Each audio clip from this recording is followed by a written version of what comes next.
Praise the lord Jesus. मसीह यीशु में आप सबको सलाम, सारे नु सलाम। सलाम हाथ उठाएं ऊपर, बोले सलाम। सलाम। ऐसे जरा कलीसिया जागती हुई रहनी चाहिए। कैसी रहनी चाहिए? जागती हुई। जो जागते हैं उन्हीं को यीशु लेकर जाएगा। आमीन। सोया हुआ उन्हें लेके जाना, जागते हैं उन्हें लेके जाना। जो बाहर बैठे हैं वो भी ध्यान करेंगे, कहेंगे हालेलुया, फिर कहेंगे हालेलुया। खुदा का शुक्र हो कि आज हम एक स्पेशल इबादत में जमा है, जहां पर दुनिया पूरी कौम में बहुत से आलम, बहुत से फाजल ये कहते रहे कि हम अपनी कौम के लिए ये कर देंगे, वो कर देंगे, इस तरह से कर लेंगे, लेकिन वो सब के सब मिट्टी का ढेर हो गए। बहुत सारे बादशाह है वो मिट्टी का ढेर हो गए, लेकिन हम मसीह यीशु में खुदावंद का शुक्रगुजार हैं कि हमारा मसीह यीशु कल, आज, बल्कि अब तक यकसा है। हालेलुया। जैसा वो आसमान पर था वैसा ही वो जमीन पर था, और जब वो जमीन पर था तो वो अजीब और जलाली काम करता था। वो आसमान पर था तब भी वो इस्राएल के लिए काम करता था, और अब वो आसमान पर है फिर भी वो कलीसिया के लिए काम करता है। आमीन। वो यकसा है और यकसा रहेगा। और अगर वो खुद अजली, अबदी और जलाली है तो वो एक दिन अपनी कलीसिया को भी जलाली कर लेगा। हालेलुया। वो हमेशा तक जिंदा है तो वो हमें भी हमेशा तक जिंदा कर लेगा। आमीन।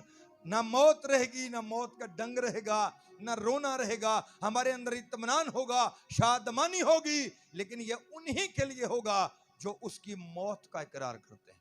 आमीन। याद रखिए, अगर कोई मसीह की मौत और फिर उसका जिंदा होने का इकरार नहीं करता तो समझ लीजिए कि वो नए अहद पर और मसीह यीशु पर ईमान भी नहीं रखता। हमारी पूरी ईमान का जो मरकज है वो एक्चुअली मसीह यीशु की मौत और फिर जिंदा होने पर है। आमीन।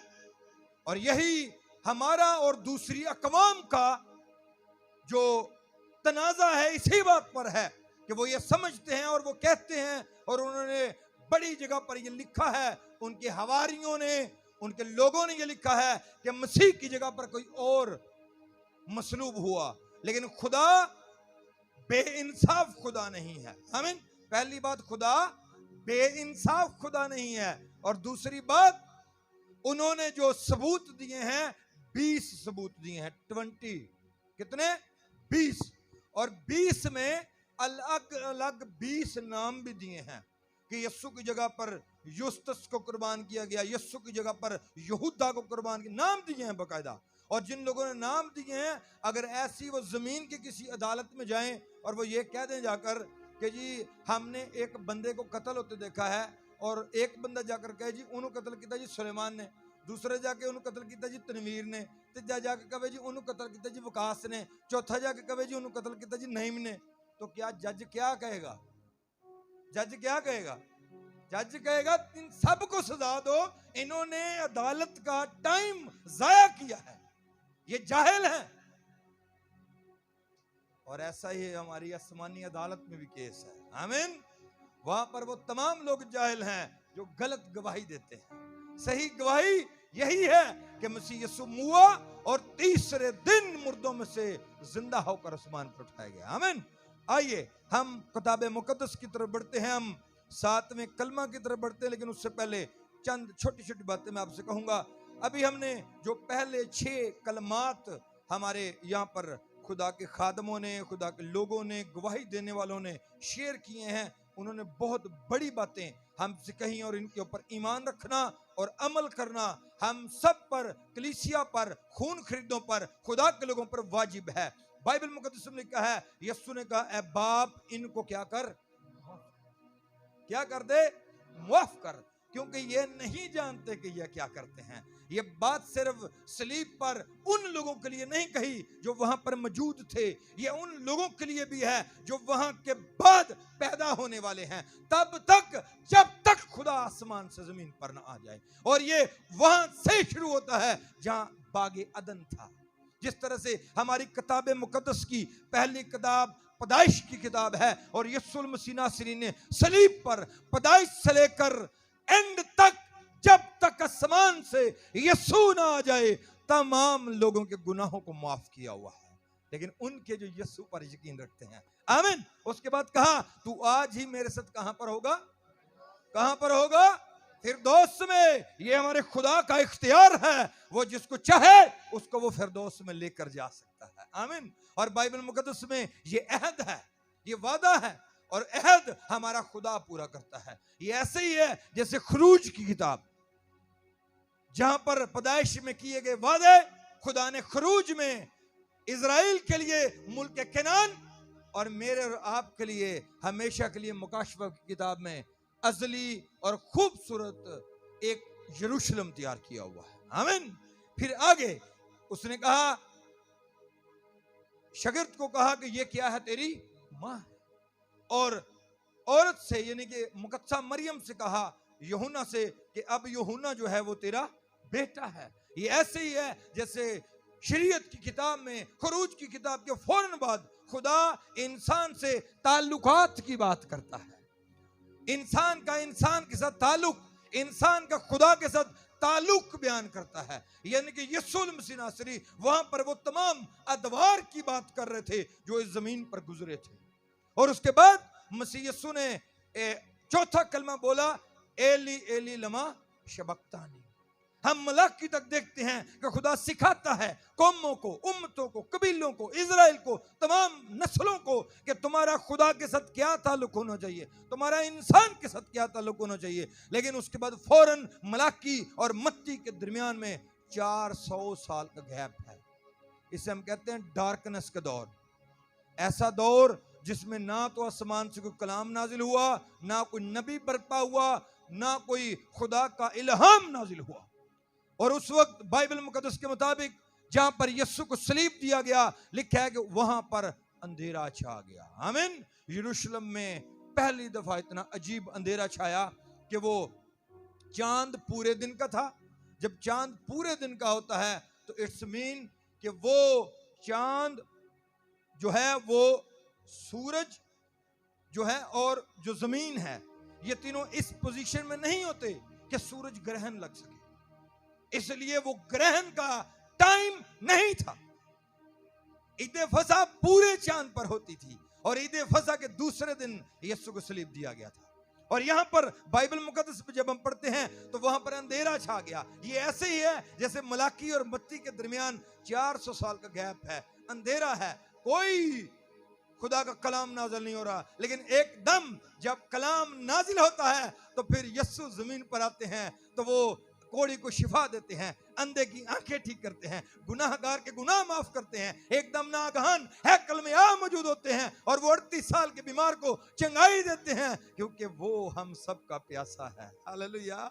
और वो जब हमारा प्यासा है तो फिर वो अपनी प्यास को बुझाने के लिए आसमान से नीचे आता है। फिर वो पहाड़ सीना, कोई सीना का जलाल नहीं लेकर आता, फिर वो कोई सीना की मोहब्बत लेकर आता है जिसे इस्राएल ने देखा ही नहीं था। आमीन। वो उस मोहब्बत में उतरता है, वो चिंगाई बख्शता है, वो बरकत देता है, शादमानी देता है, बेवा के बेटे को जिंदा करता है, लाजर को जिंदा करता है और उनके घरों में शादमानी लाता है, क्योंकि वो हमारा प्यासा है। उसके बाद अगला कलमा यीशु मसीह नासरी ने कहा, तमाम हुआ। क्या हुआ? तमाम हुआ। तमाम हुआ ये कि उस वक्त से जब से आदम ने गुनाह किया है, मसीह यीशु की कुर्बानी होने तक वो तमाम शरीयत, वो तमाम कलाम, वो तमाम बातें जो उसके हक में कही गई, वो यीशु मसीह ने अपनी जिंदगी में पूरी की हैं। आमीन। और यीशु ने वो तमाम काम जो उसकी कुर्बानी के साथ ताल्लुक रखता था कंप्लीट किया।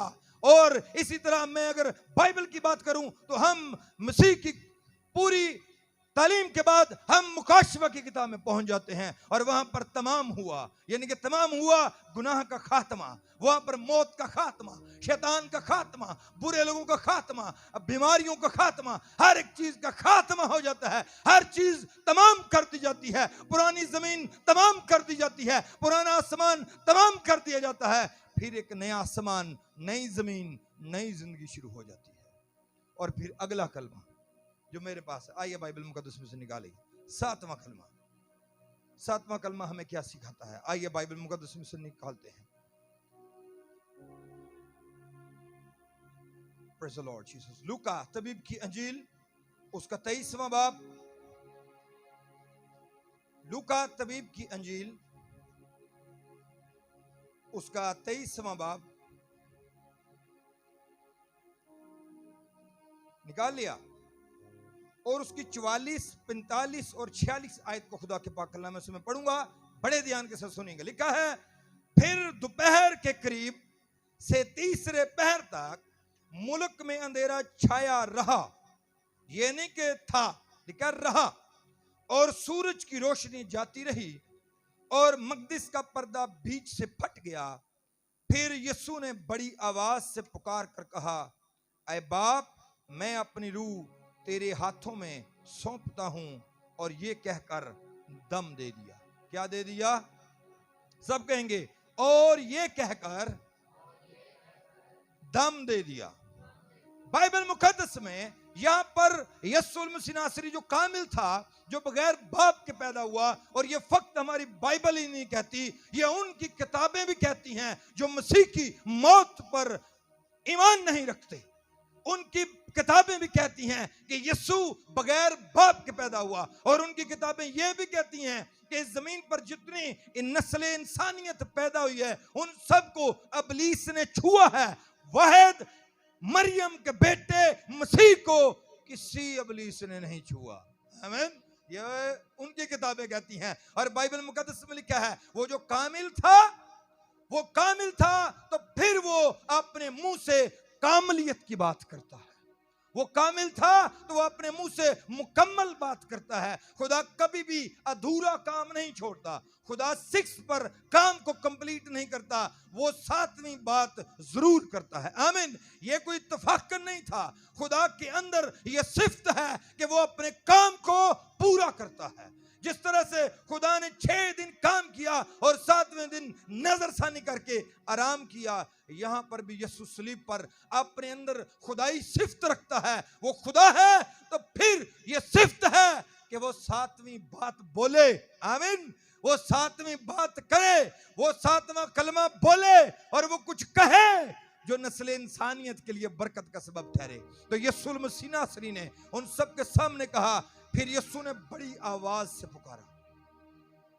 फिर ऐसी आवाज नहीं थी कि वहां पर सिर्फ एक शख्स सुनता, ना ऐसी आवाज थी कि 2 सुनते, बल्कि इतनी मुसीबत और तड़प और दुख और जख्मों के साथ निढाल होकर, जहां पर उसके हाथ पांव जड़े हुए थे, जहां पर उसके पूरे बदन से खून बह रहा था, ये 6ठा घंटा था।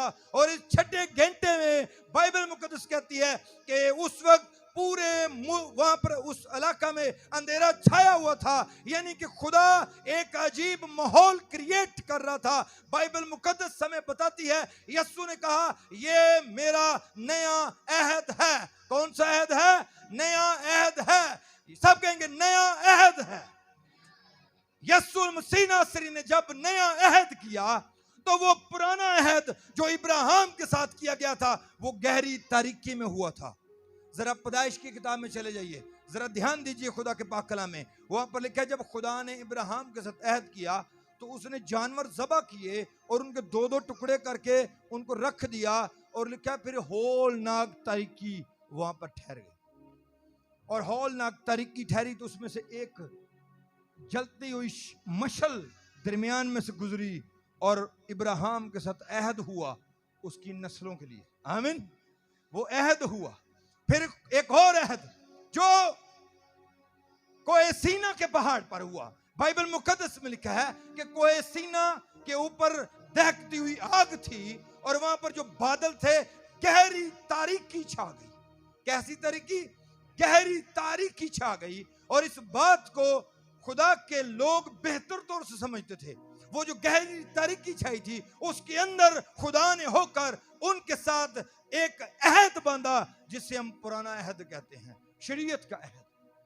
और जब वो अहद बांधा तो उस अहद के बाद जब यीशु ने मेरे आप कौमों उम्मतों कबीलों के लिए एक नया अहद बांधा, जिसमें हमेशा की निजात, अबदी कुदरत थी, अबदी खलासी थी, तो उस अहद में, वो अहद किसी कमरे में छिपकर नहीं किया खुदा ने।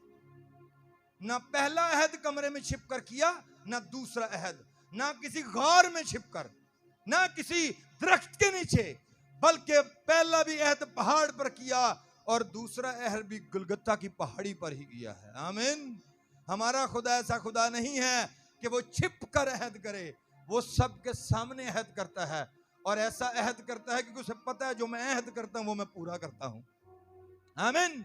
तो यीशु मसीह नासरी ने सलीब पर एक नया अहद लोगों के साथ बांधा और लिखा है कि गहरी तारीकी वहां पर छा गई। ये एक ऐसा माहौल था कि जैसे पाक तरीन मकाम में माहौल होता है, क्योंकि पाक तरीन मकाम में बाइबल मुकद्दस में लिखा है कि सुलेमान बादशाह ने कहा क्योंकि खुदा गहरी तारीकी में रहता है इसलिए एक पाक तरीन मकाम बनाया जाए, उसके आगे बेहतरीन मोटा पर्दा लगाया जाए और उसके अंदर अहद का संदूक रखा जाए। और यहाँ पर 3-4 लोगों ने यह हवाला भी पढ़ा है कि काहिन साल में एक बार अंदर जाते थे, वो अंदर जाकर 7 चिराग जलाते थे, उसके बाद वो अंदर लहू लेकर जाते थे। लेकिन यहाँ पर एक अजीब माहौल था, खुदा ने बाहर ही एक नए अहद का माहौल क्रिएट किया। खुदा की वहां पर हजूरी कसरत के साथ ठहरी हुई थी, खुदा का जलाल इस कदर कसरत के साथ था, वैसा ही जलाल था जैसा पहले था। आइए मैं सुन निकालिए बाइबल मुकद्दस में से मत्ती रसूल की इंजील और उसका 27वां बाब। जल्दी करेंगे क्योंकि हमारे पास टाइम कम है। जब मैं कलमा सुनाने के लिए उठा था तो बड़े लोग कड़ियां में खंडे ऐसे। 27वां बाब 50वीं आयत को मैं पढ़ूंगा, ध्यान से सुनिएगा। यीशु ने फिर बड़ी आवाज से चिल्लाकर जान दे दी और मकदस का पर्दा ऊपर से नीचे तक फटकर 2 टुकड़े हो गया और जमीन लर्जी, चट्टानें तिड़क गईं और कपड़े खुल गईं। हालेलुया। जब खुदा का मसा ठहरता है तो क्या ख्याल है, वहां पर कोई पहाड़ टिक सकते हैं, वहां पर चट्टानें ठहर सकती हैं। अगर कोई सिय्योन हिल रहा था, कोई सीना हिल रहा था, तो वहां पर गिलगिता की पहाड़ी को भी हिलना चाहिए था। आमीन। क्योंकि वहां पर खुदा का जलाल था, वहां पर यहोवा खुदा रफा हय्युल क़य्यूम सात कुल कोल पूरी जलालियत के साथ उतरा हुआ था। और जब वो खुदा उतरा हुआ था तो फिर बाइबल मुकद्दस में लिखा है कि जब यीशु ने बड़ी आवाज से चलाकर अपनी जान दी, दम दिया, जब उसने फिर से दम फूंक दिया लोगों में, फिर से वही दम जो उसने आदम में फूंका था, वही दम फिर से उसने एक नई इंसान के अंदर फूंक दिया। जो उस पर ईमान रखते हैं उसके अंदर वो दम आ जाता है तो फिर सब कुछ हिलना शुरू हो गया। यहां तक लिखा है बाइबल मुकद्दस में कि चट्टानें तिड़क गईं, कब्रें खुल गईं और जो मुर्दा थे ईमानदार वो जिंदा हो गए। हालेलुया। वो जिंदा हो गए। और बाइबल मुकद्दस में ये 28वें बाब की 50, 51 और 52 आयत में जब हम पढ़ते हैं तो लिखा है मकदस का पर्दा क्या हुआ जी, फट गया। मकदस के पर्दे को क्या हुआ जी, वो फट गया। यानी कि पुराना अहद जो है अब वो कंप्लीट हो चुका है।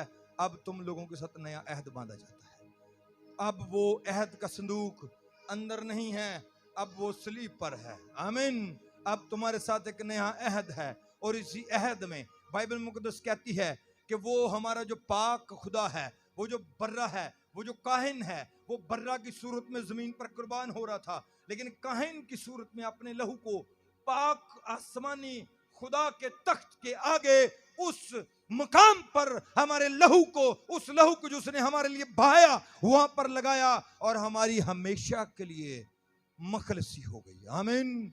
और जो हमारी हमेशा के लिए मखलसी करता है वो कामिल बात करता है। क्यों कामिल करता है? इसलिए कि वो शुरू ही से कामिल बात करता आया है।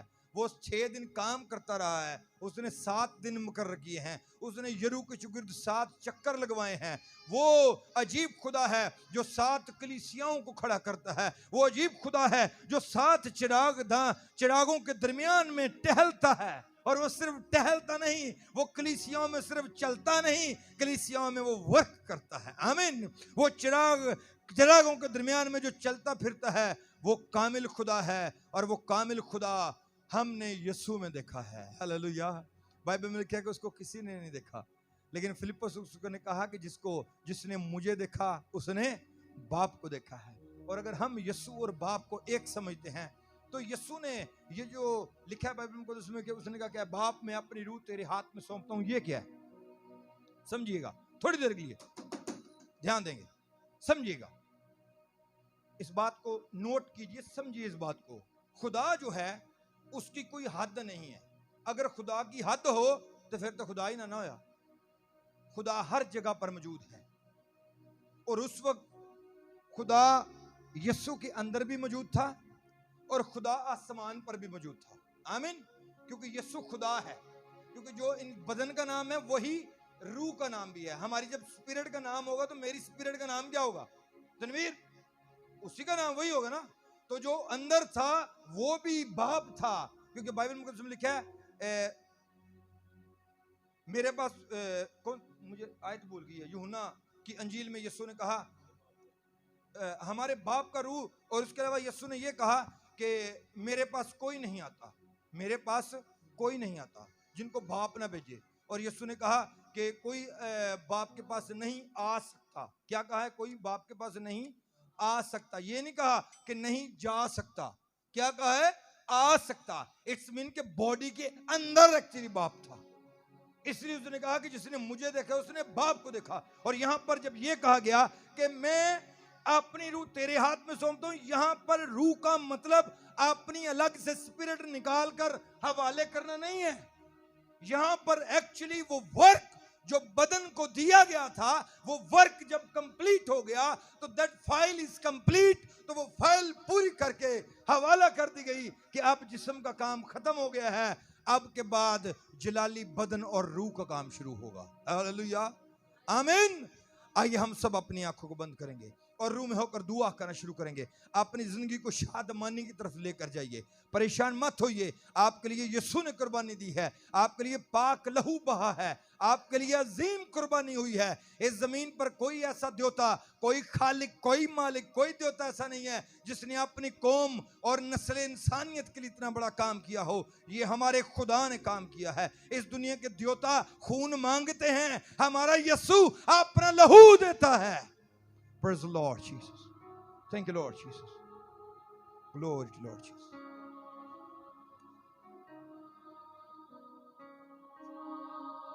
Praise the Lord, hallelujah. आए खुदा की इस खूबसूरत कलाम के लिए खुदा का शुक्र करें। उसके साथ कलमात